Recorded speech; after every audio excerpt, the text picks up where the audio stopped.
Appel du pape pour la paix en Côte d'Ivoire et Benoît XVI annonce qu'il enverra sur place le cardinal Turkson, président du Conseil pontifical Justice et Paix. La catéchèse de l'audience générale sur la place Saint-Pierre était consacrée à saint Alphonse Marie de Liguori, moraliste et confesseur du XVIIIe siècle et fondateur d'une congrégation religieuse.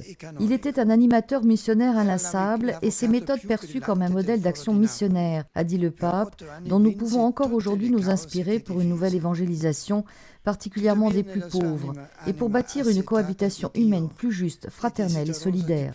Saint Alphonse, a expliqué le pape, surtout dans son œuvre principale intitulée Théologie morale, propose une synthèse équilibrée et convaincante entre les exigences de la loi de Dieu et les dynamismes de la conscience et de la liberté de l'homme.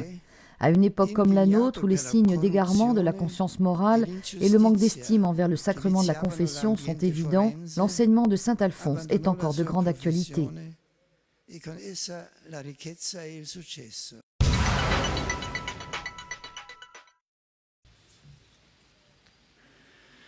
Depuis longtemps, ma pensée va souvent aux populations de la Côte d'Ivoire, traumatisées par de douloureuses luttes internes et de graves tensions sociales et politiques.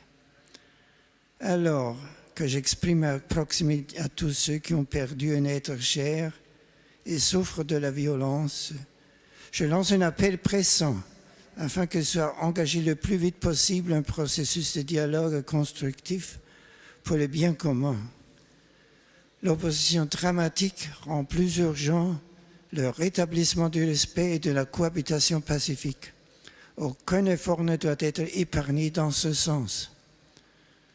Avec ces sentiments, j'ai décidé d'envoyer dans ce noble pays le cardinal Peter Cotto Turkson, président du Conseil pontifical Justice et Paix, afin qu'il manifeste ma solidarité et celle de l'Église universelle aux victimes du conflit et encourage à la réconciliation et à la paix.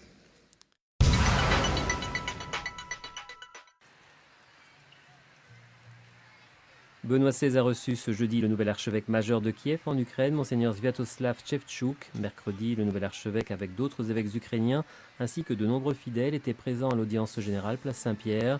En le saluant, Benoît XVI a déclaré être sûr que sous l'action de l'Esprit Saint, le nouvel archevêque présidera son Église, la guidant dans sa foi en Jésus-Christ, selon sa propre tradition et spiritualité, en communion avec le siège de Pierre qui, est-il dit, est le lien visible de cette unité pour laquelle tant de fils n'ont pas hésité à offrir leur vie.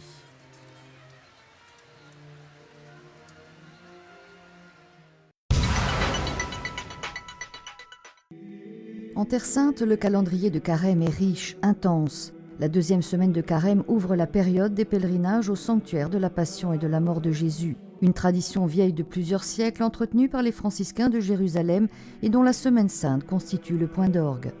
Nous, en Terre Sainte, nous avons de la chance parce que nous pouvons suivre Jésus, écouter Jésus partout où il s'est manifesté, où il nous a aimés.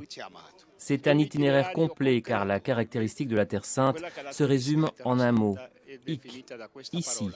Ici, je peux voir de mes yeux et toucher de mes mains. La première célébration a donc lieu ici, au sanctuaire du Dominus Flevit, qui veut dire « le Seigneur a pleuré ». Situé sur le mont des Oliviers, ce petit sanctuaire a accueilli la communauté locale et les pèlerins pour la célébration de la messe. Cette année présidée par le père Narcisio Klimas qui dans son homélie a parlé des pleurs de Jésus. Il a pleuré fort en gémissant, ce n'étaient pas des pleurs normaux. Il a pleuré en regardant sa ville. Il a pleuré parce que la ville ne l'a pas reconnu comme prophète. D'où les paroles qu'il a prononcées. « Jérusalem, Jérusalem, toi qui tues les prophètes, un jour il ne restera pas de toi pierre sur pierre. »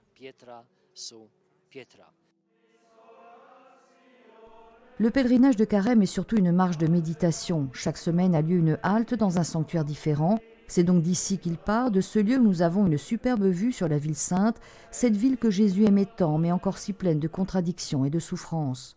Près de 2 heures avant le début de cette célébration, de l'autre côté de la ville, le tragique attentat terroriste.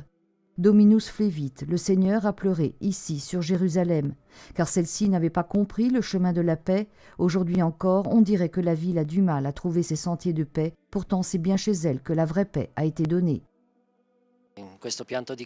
Ces pleurs de Jésus continuent encore aujourd'hui et sont très actuels, car les gens souffrent, mais tant qu'ils ne reconnaîtront pas en lui le vrai Messie, il est difficile de savoir quelle est la vraie cause des problèmes que nous vivons ces jours-ci, toutes ces années, à Jérusalem, dans la ville sainte, dans la ville qui est la sienne.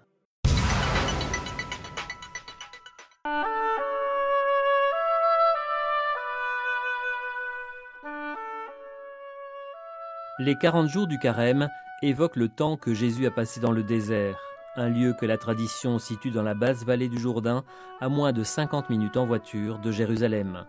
Agrippé à une paroi rocheuse tombant à pic sur Jéricho, le monastère grec-orthodoxe de la Tentation fait mémoire des épreuves subies par le Christ durant sa période de pénitence dans le désert.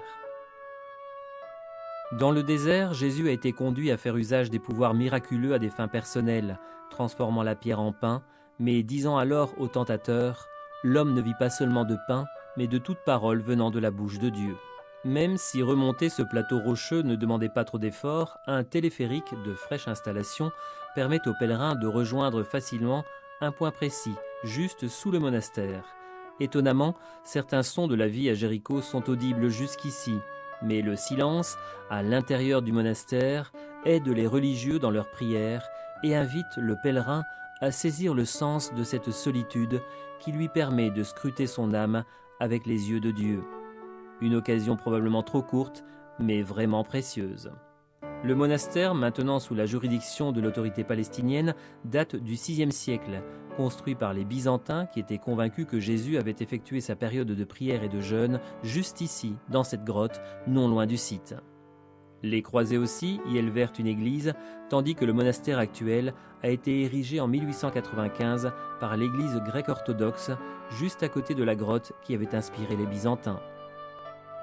Connu par les Palestiniens sous le nom de Kuruntul Jabal, le mont des 40 jours a cet aspect qui, comme dans le désert, peut aider le pèlerin à saisir le sens du carême. Nous sommes désormais à un mois exactement de la béatification de Jean-Paul II et à Rome, les préparatifs s'intensifient afin d'accueillir les centaines de milliers de fidèles attendus pour l'occasion. L'aspect le plus visible de ces préparatifs, ce sont bien sûr les centaines d'objets de dévotion à l'effigie du pape polonais qui se multiplient sur les devantures des boutiques avoisinant le Vatican. De leur côté, le vicariat de Rome et le Saint-Siège ont mis les bouchées doubles, le premier pour accueillir et gérer le flux de pèlerins, le second pour aménager de nombreux centres de presse à destination des journalistes attendus. Les volontaires également se mobilisent pour permettre aux pèlerins de vivre un événement dont la portée et l'émotion ne sera pas sans rappeler celle du jubilé de l'an 2000 ou encore de la mort de Jean-Paul II lui-même, c'était exactement il y a 6 ans. Qu'en est-il désormais du nombre de fidèles attendus pour l'occasion? À l'heure actuelle, le vicariat de Rome table sur quelques 300 000 personnes pour la veillée du samedi 30 avril au soir au Cirque Maxime et autant pour la béatification le lendemain matin, place Saint-Pierre. Ces pèlerins proviendront d'abord d'Italie, puis essentiellement d'Espagne, de Pologne et des États-Unis. De nombreux Français aussi sont attendus qui pourront profiter de plusieurs initiatives organisées spécialement à leur intention. Des chiffres en tous les cas bien inférieurs aux premières prévisions qui avaient circulé au moment de l'annonce de la béatification du pape en janvier dernier. On avait parlé alors de 2 millions de fidèles, même plus encore. Mais cette affluence peut encore changer dans les prochaines semaines, a assuré le vicariat de Rome. Au fil des conférences de presse, enfin, les organisateurs ont multiplié les mises en garde contre les vendeurs de billets frauduleux qui ont fleuri ces dernières semaines sur Internet. Tous les événements sont en accès libre et gratuit, ont asséné les responsables, que ce soit la veillée de prière, la messe de béatification ou encore la vénération de la dépouille du pape polonais, vénération ouverte au public dès la fin de la cérémonie dans la basilique Saint-Pierre. Enfin, pour ceux qui ne pourront pas se déplacer à Rome, l'ensemble des événements sera bien sûr retransmis sur KTO. Je vous dis à la semaine prochaine.